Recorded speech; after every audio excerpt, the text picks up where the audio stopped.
Olá, bem-vindos a mais uma destas nossas explorações. Hoje vamos até um canto de Tóquio, em Edogawa, que tem um nome, bem, no mínimo curioso. Shishibone. Literalmente quer dizer ossos de veado. Estranho, não é? Esta área, pronto, pertenceu a uma antiga aldeia, Shikanomoto, já não está nos mapas, mas epá, está cheia de histórias e sítios quase secretos. A nossa ideia hoje é mesmo essa: desenterrar estas narrativas, descobrir estes tesouros escondidos. É uma dica para quem quer talvez fugir aos roteiros mais batidos e mergulhar numa Tóquio um bocadinho mais profunda. Ok, vamos lá a isto. É precisamente isso. E essa aldeia, Shikanomoto, ela não surgiu do nada, claro. Resultou da junção de várias aldeias mais pequenas. Aliás, o próprio nome Shikanomoto é curioso. É uma espécie de aglutinação junta sílabas de três das aldeias originais: Shikabone, Matsumoto e Onishiki. Embora a aldeia administrativamente tenha deixado de existir em 1932, quando foi integrada em Edogawa, a sua herança cultural e histórica continua muito presente. Faz todo o sentido começar pelo nome então. De onde é que vem uma coisa como Shishibone, ossos de veado?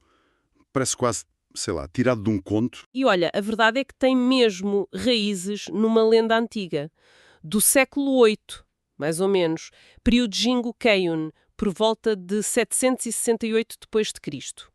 A história conta que um veado, considerado divino, um Shinroku, tinha uma missão sagrada. Tinha que transportar o espírito de uma divindade desde os santuários de Kashima e Katori, que ficam aqui perto de Tóquio, até ao grande santuário Kazuga, que estava a ser fundado lá em Nara. Uau! Uma viagem e tanto para a época. Imagina! Estamos a falar de quase 600 quilómetros. Diz-se que a travessia demorou cerca de um ano, por caminhos que deviam ser, pronto, bastante difíceis. Infelizmente, já quase no fim da viagem, o tal veado divino adoeceu e acabou por morrer. Precisamente nesta zona que hoje é Shishibone. Que azar. Ou talvez não. Pois, aqui é que está o interessante. Os habitantes locais, em vez de verem aquilo como um mau sinal, encararam o evento como algo auspicioso, uma quien, uma espécie de ligação especial, um encontro fortuito com o divino. Então, com muito respeito, enterraram o animal e ergueram um pequeno monte, uma tsuka, nesse local. E chamaram-lhe Shikamizuka, o monte de observação do veado. Ah! E foi este evento e este monte que acabaram por dar um nome tão peculiar à área. Que reviravolta! Quer dizer, um veado sagrado a caminho de Nara acaba por batizar um bairro de Tóquio, porque morreu ali. É fascinante como estas coisas marcam um sítio. E esse monte, o Shikamizuka, ainda existe alguma coisa dele hoje? Sim, existe. Embora, pronto, já não seja bem como era.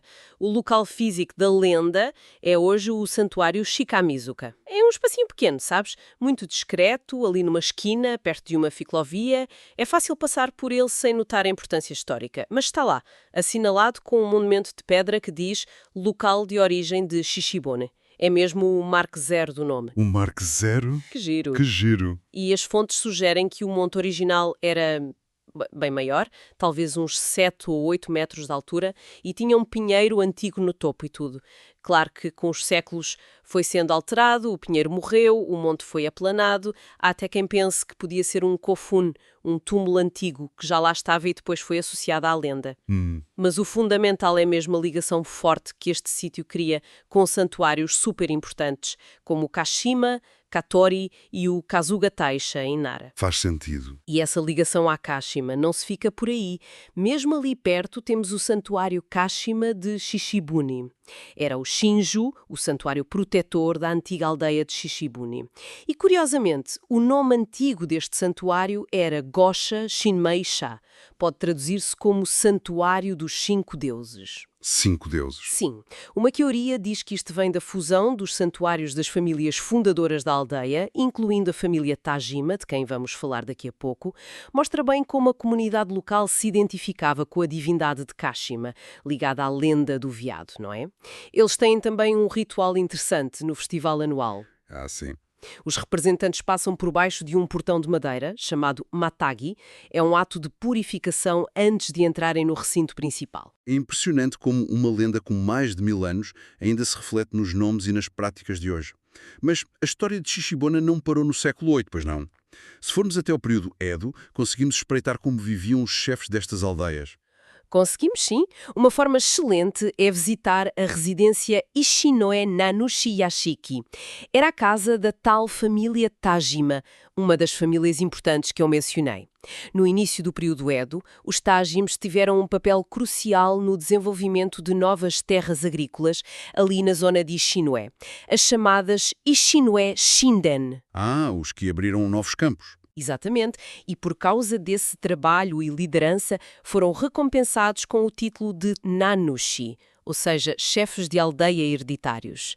A residência que vemos hoje, embora reconstruída mais tarde na era Anei, ali entre 1772 e 1780, mantém traços que mostram bem o estatuto elevado da família.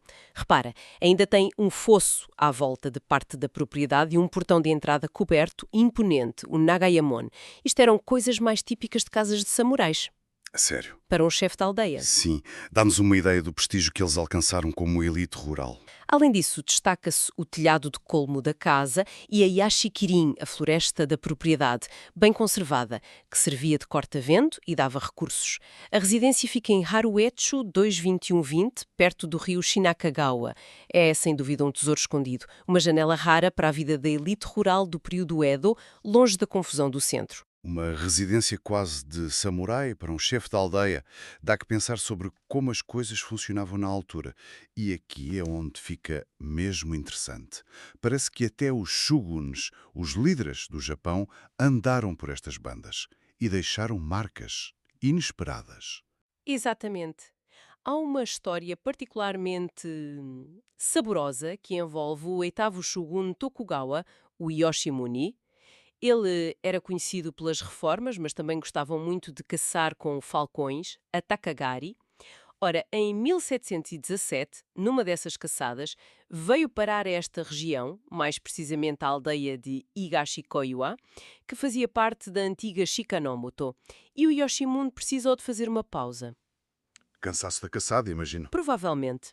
Parou na casa de um camponês, um tal Ishikawa Kyuzaemon, e, sem grandes cerimónias, o shogun sentou-se para descansar num simples almofariz de pedra, um ishiusu, que estava ali no pátio. Sentou-se num almofariz. Exato. Para o Yoshimune, deve ter sido um gesto banal, um momento de descanso.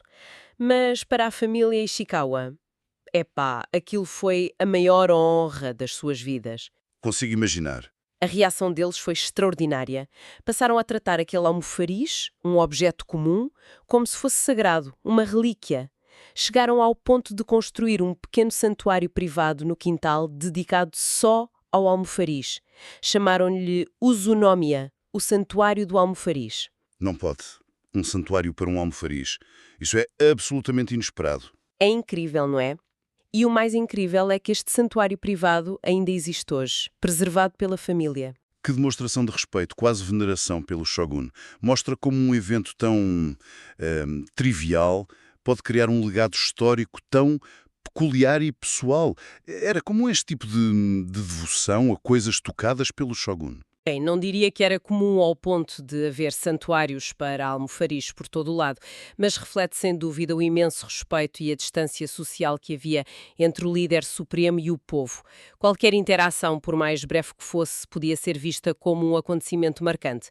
O Uzunomiya é um testemunho fascinante dessa mentalidade e é de facto um local histórico muito privado, muito pouco conhecido. E como é que se visita se é privado? É preciso contactar previamente a família. Normalmente faz-se através da associação de bairro local, por e-mail. É preciso algum planeamento. Que dica fantástica para quem procura algo mesmo fora da caixa.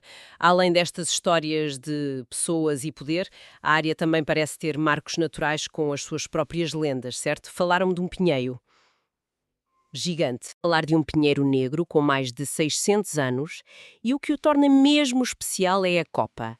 É gigantesca, estende-se por 31 metros de leste a oeste e 28 de norte a sul. Uau! Isso é enorme. É classificado como o número 1 do Japão em área coberta pela copa. E o nome Yogo significa isso mesmo, uma manifestação temporária de uma divindade. E claro que tem uma lenda associada. Claro que sim. Conta-se que um ladrão roubou uma estátua budista do templo e tentou fugir. Ao passar debaixo do grande pinheiro, os pés ficaram presos, inexplicavelmente, por uma pedra sagrada que estava no chão, a Yogo no Ishi, a pedra da manifestação. E nesse momento, a figura temível de Fudomayo-o, uma divindade budista protetora, apareceu nos ramos da árvore. Ui. O ladrão, apanhado em flagrante e confrontado com o poder divino, ficou aterrorizado e arrependeu-se profundamente. É mais do que uma lenda, esta árvore é também um monumento natural nacional. Fica em Higashi-Koiwa 22415. Uma árvore que é monumento nacional e tem uma lenda com moralidade e tudo. Fascinante. Esta ligação entre natureza, fé e histórias parece ser mesmo um tema recorrente por aqui. E por falar em fé, acho que também há um santuário que dizem ser o mais antigo de toda a Edogawa. Sim, refere-se ao santuário Azama, em Kamishinozaki. É considerado o mais antigo de Edogawa, fundado alegadamente em 938 d.C. A divindade principal é Konohana Sakuya Hime, associada ao Monte Fuji e à beleza das flores de cereja. Quase 1000 anos. E há também uma lenda que o liga a um momento-chave da história japonesa, a rebelião de Taira no Masakado, em 940. Diz-se que o guerreiro Taira no Sadamori, que lutava contra Masakado, veio aqui rezar pela vitória. Ofereceu um escudo dourado e um arco. O santuário em si é muito bonito, rodeado por uma floresta densa, protegida, que os locais chamam carinhosamente Sengen-sama no Mori, a floresta de Sengen-sama. Que bonito. Mas talvez o mais especial do santuário Asama, e um verdadeiro achado para quem visita na altura certa, é o seu festival único, o Nobori Matsuri, o Festival das Bandeiras. Festival das Bandeiras. Sim. Só acontece de 2 em 2 anos, sempre a 1 de julho. Nesse dia, erguem no recinto do santuário 10 enormes bandeiras de tecido, as Nobori. E quando digo enormes, não estou a exagerar. Cada uma tem 12 ken de altura. Isso dá uns impressionantes 21,72 metros. 21 metros. Uau. Vê-las a ondular ao vento, acima das árvores da floresta do santuário, é um espetáculo visual magnífico e bastante raro na região de Kanto. Para quem tiver a sorte de apanhar a data, é mesmo uma experiência memorável. Então, o que significa tudo isto? Percorremos séculos de história em Shichibune e na antiga Shikanomoto. Desde a lenda do veado que deu o nome, ali no discreto santuário Shikamizuka, passando pela vida da elite rural, na residência Nanushi Yashiki, a história hilariante do almofariz que vira o santuário no Uzunomiya, até às maravilhas naturais como o pinheiro Yogo no Matsu e as tradições ancestrais do santuário Asama, com aquelas bandeiras gigantes. É notável como estas narrativas, estes pequenos segredos, transformam uma área que, se calhar à primeira vista, parecia só mais uma zona residencial de Tóquio. Precisamente. O que esta exploração nos mostra é a capacidade extraordinária que os nomes dos sítios, os pequenos santuários de bairro, as casas antigas e até as árvores têm de funcionar como guardiões da memória coletiva. São muito mais do que pontos no mapa, não é?